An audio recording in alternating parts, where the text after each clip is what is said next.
ਮਿੱਠਾ ਖਾਇਆ ਹਮਦ ਮਿੱਠਾ ਖਾਇਆ ਖਾਇਆ ਦੇਵਾਰਾ ਖਾਇਆ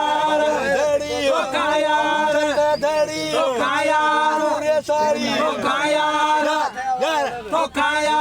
ਯਾਰ ਖਾਇਆ ਦੇਗੀ ਹਮਾਰਾ ਖਾਇਆ ਦੇੜੀ ਖਾਇਆ ਮੱਖਣ ਦੇਣੀ ਖਾਇਆ ਦੇਣੀ ਖਾਇਆ ਮੱਖਣ ਦੇਣੀ ਖਾਇਆ ਕੱਟਾ ਦੇਣੀ ਖਾਇਆ